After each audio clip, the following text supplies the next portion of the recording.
বাবু, তোমাকে একটা কথা বলবো, কথা দাও তুমি রাখবে? তুমি এভাবে বলছো কেন? বলো কি বলবে। বলেছিলাম কি, আজ রাত 12টার দিকে একটু আমার রুমে আসতে পারবে? কি বলছো? এত রাতে তোমার রুমে যদি যাই আর তা যদি বাড়ির কেউ দেখে তো বুঝতে পারছো কি হতে পারে। কেউ দেখবে না। কিন্তু কোনো কিন্তু নয়, তোমাকে আসতেই হবে। যদি না আসো তাহলে আমি এটা মনে করব যে তুমি আমাকে একটু ভালোবাসো না। এটা আবার কেমন কথা? আমি তোমার কোনো কথা শুনতে চাই না। তুমি ঠিক সময় আমার রুমে চলে আসবে, এটাই ফাইনাল। বাই। তারপর ছোঁয়া ওর রুমে যায় আর আমি আমার রুমে চলে আসি। এখন আমি ঘড়ির দিকে তাকিয়ে আছি, কখন রাত 12টা বাজবে আর শুরু হবে এক নতুন অধ্যায়।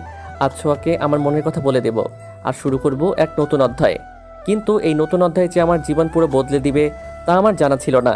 শালার সময়ও দেখছি আজকে খুব ঘিরে যাচ্ছে, যেতেই চাচ্ছে না। একদিকে ঘুম পাচ্ছে আর একদিকে মহারানীর হুকুম তালিম হয়েছে। অবশেষে আমার প্রতীক্ষার অবসান ঘটল। ঘড়িতে তাকিয়ে দেখি রাত 12টা বাজতে আরও 5 মিনিট বাকি। তাই নিজের রুম থেকে বের হয়ে খুব সাবধানে ছোঁয়ার রুমের কাছে আসি। ওর রুমে ঢোকার আগে দেখে নিলাম কেউ আবার আমাকে যেন না দেখে, তাহলে আমার এই রাত 12টা আমার জীবনে 12টা বাজিয়ে দিবে। তারপর ওর রুমে ঢুকতেই ছোঁয়া আমাকে পিছন থেকে জড়িয়ে ধরে।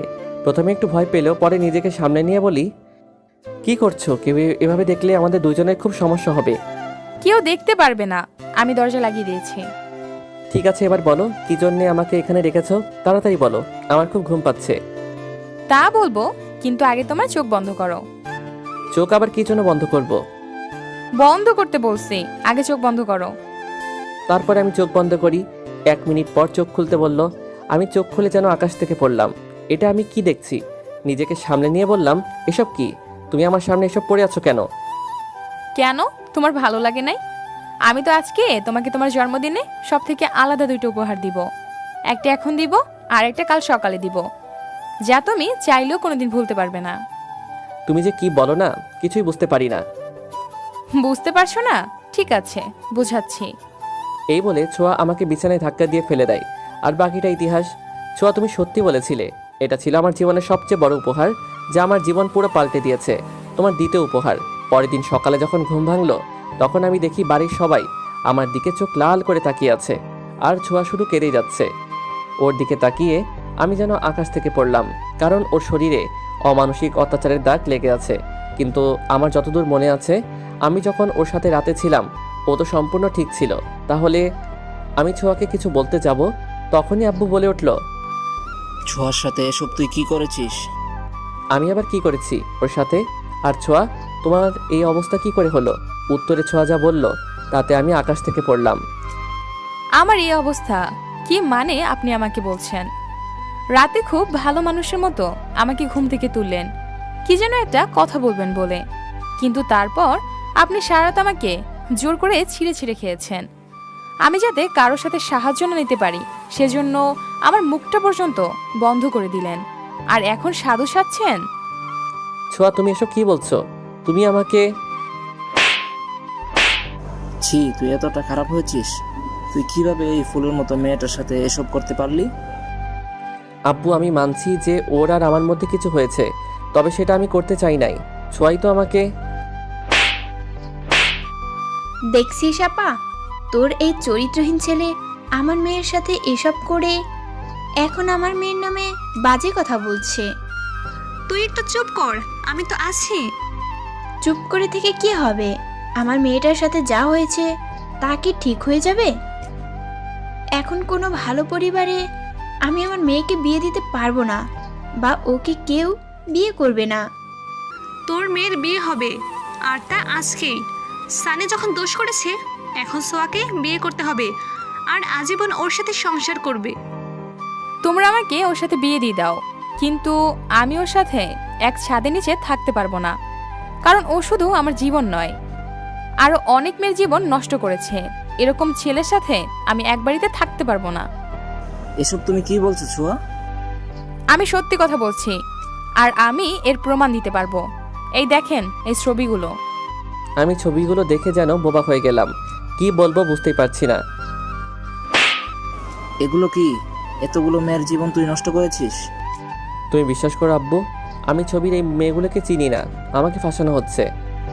কেউ আপনাকে ফাঁসাচ্ছে না, আমি চাইলে ওদেরকে এই বাড়িতেও নিয়ে আসতে পারবো। থাক, কাউকে ডাকতে হবে না, আগে বিয়েটা দেই, তারপর বাকি বিচার হবে। তারপর বাড়িতে কাজী ডেকে আমাদের বিয়ে দেওয়া হয়। কাজী চলে যাওয়ার পর আব্বু বলল, তোর রুমে তোর যা যা আছে সব কিছু নিয়ে বাড়ি থেকে বের হয়ে যা। আব্বু এসব তুমি কি বলছো? আমি বাড়ি থেকে বের হয়ে যাব মানে? হ্যাঁ, বাড়ি থেকে বের হয়ে যাবি, কারণ আমি তোর মুখ দেখতে চাই না। আরেকটা কথা মনে রাখ, ঠিক 6 মাস পর তুই বাড়িতে ডিভোর্স পেপার পাঠিয়ে দিবি। আম্মু তুমি তো কিছু বলো, আব্বু এসব কি বলছে? আমার কোনো কথা বলার মুখ তুই দেখেছিস? এক্ষুনি তুই এই বাড়ি থেকে বের হয়ে যাবি। যদি ভুল করে তুই আমাদেরকে তোর এই পাপিষ্ট মুখ দেখাস, তাহলে তুই আমার মরা মুখ দেখবি। আর তোর আব্বু তোকে ডিভোর্স দিতে যে সময় দিয়েছে, তা পাঠানোর একদিনও যেন দেরি না হয়। আম্মুর কথা শেষ হওয়ার আগে ছোঁয়া বলতে লাগলো, না খালা, ওনাকে আমি ডিভোর্স দিতে পারবো না। এসব তুই কি বলছিস? যে তোর জীবনটা নষ্ট করলো, তার সাথে মিথ্যা সম্পর্কে জড়িয়ে থাকবি? কি করব খালা, মেয়েদের জীবনে তো বিয়ে একবারই হয়, অনেকেই দ্বিতীয় বিয়ে করে। তবে আমি তা করতে পারবো না, আর তার সাথে থাকতেও পারবো না। ঠিক আছে, তুই যা ভালো মনে করিস। আর তুই এখনো এখানে দাঁড়িয়ে আছিস? বের হয়ে যা।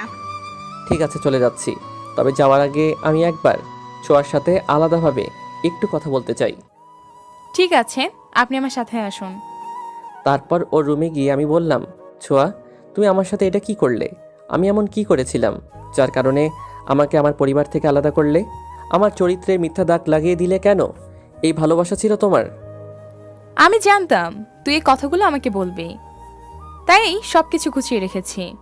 এই খামটা রাখ, এখানে এমন কিছু আছে যা দেখে তুই তোর সব প্রশ্নের উত্তর পাবি। আর কি যেন বললি? ভালোবাসা। হ্যাঁ, তোকে আমি খুব ভালোবাসি। তোর জন্য নিজের জীবনটা দিতেও পিছুপা হব না। তাই তো কাল রাতে আমি আমার সবচাইতে দামি জিনিসটা তোকে তোর বার্থডেতে উপহার দিয়েছি। কিন্তু তোকে ভালোবাসার আগে তোর সাথে ভালোবাসার অভিনয় করেছি। তবে অভিনয় করতে করতে কখন যে তোকে ভালোবেসে ফেলেছি তা নিজেই বুঝতে পারি নাই। কিন্তু তুই এটা কথা কি জানিস? আমি তোকে যতটা ভালোবাসি ঠিক ততটাই ঘৃণা করি। প্রথমে আমি বুঝতে পারছিলাম না আমি ঠিক কি করব। একদিকে ছিল ভালোবাসা আর অন্যদিকে ছিল প্রতিশোধ। অনেক ভেবে আজকে যা করলাম, অনেক ভেবে চিন্তেই করেছি। কারণ তোকে বলেছিলাম তোকে ছাড়া আর কাউকে বিয়ে করব না। আর অন্যদিকে একজনকে কথাও দিয়েছিলাম তোকে এমন শাস্তি দেব যাতে তুই যতদিন বেঁচে থাকবি ততদিন তুই যেন মৃত্যু যন্ত্রণা পাস। আর এ কথাও আমি রেখেছি, কারণ তুই তোর মাকে খুব ভালোবাসিস। তুই তাকে ছাড়া কিছুই ভাবতে পারিস না। আর একটা কথা কি, তুই এখন বুঝতে পারবি, এমন কেউ পরিবারের কাছে মিথ্যা দোষে দোষারোপী হয় তখন সে কতটা অসহায় হয়। তুমি এসব কি বলছো? আমি কিছুই বুঝতে পারছি না। ওই যে বললাম, তোর সব প্রশ্নের উত্তর এতেই পাবি। আর যা কিছু বলার থাকে তো বলতে পারিস, আর যদি না থাকে তাহলে আসতে পারিস। না, আমার কিছু বলার নেই। যে বাড়িতে কেউ তাদের ছেলেকে আজও চিনতে পারলো না, বাড়ি থেকে বের করে দিতে পারে, সেখানে থাকার চেয়ে না থাকাই অনেক ভালো। তবে যাওয়ার আগে একটা কথা বলছি, জানি না এখানে এমন কি কারণ আছে যার জন্য আমার সাথে এমন করলে। যদি এখানে তেমন কিছু না থাকে, মানে যে কারণটা এখানে আছে বলছো তা যদি মিথ্যা হয়, তবে তুমি তোমার জীবনে সবচাইতে বড় ভুল করলে, যার মাসুল তোমাকে সারা জীবন দিতে হবে। আসি, বেঁচে থাকলে হয়তো একদিন ঠিকই দেখা হবে। হঠাৎ কারো ডাকে ঘোর কাটলো, দেখি চলে এসেছি। বাস থেকে নামলাম, আর সাথে বোরকা পরা মেয়েটাও। সে চলে যেতে লাগলো আর আমি দেখতে লাগলাম। আজ নিজেকে প্রশ্ন করছি, মানুষ বড় অদ্ভুত, সে কথা দিয়ে খুব সহজে ভুলে যায়। ছোঁয়া, তুমি যতই নিজেকে আড়াল করার চেষ্টা করো না কেন, আমি ঠিক তোমাকে বুঝতে পেরেছি। তুমি হয়তো স্বামী সংসার নিয়ে অনেক সুখে আছো, আমাকে দেওয়া কথা হয়তো ভুলেই গেছো। আর মনে রাখবেই বা কেন, তুমি তো অভিনয় করেছিলে। তারপরেও দোয়া করি তুমি সুখে থাকো, আর আমি না হয় কষ্ট নিয়ে থেকে গেলাম। আজ 5 বছর পরে সেই চিরচেনা শহরে কতটা পাল্টে গেছে। এখানে লুকিয়ে আছে আমার ছেলেবেলা, বন্ধুদের সাথে কাটানো দিনগুলো, আমার জীবনের সুখের দিনগুলো, যা আজ সময়ের সাথে সাথে চাপা পড়ে গেছে। শহরটা ধরেছে নতুন রূপ, ঘটেছে নতুন মানুষের আগমন। চেনা শহরটা আজ অচেনা হয়ে গেছে, আর এই শহরে আধুনিকতার ছাপ পড়েছে। আমি হেঁটে চলেছি এই শহরের পথ ধরে। আজ নিয়তি আমাকে আবারও এইখানে নিয়ে এসেছে। আমি এইখানে অফিসের দেওয়া একটা বাড়িতে উঠব। অফিস থেকে দেওয়া বাড়ির সামনে দাঁড়িয়ে আছি। চারদিকে অন্ধকার নেমে এসেছে। একজন লোক আমার দিকে এগিয়ে আসছে। অন্ধকারের জন্য মুখটা দেখা যাচ্ছে না। লোকটা আমার পাশে এসে বলল,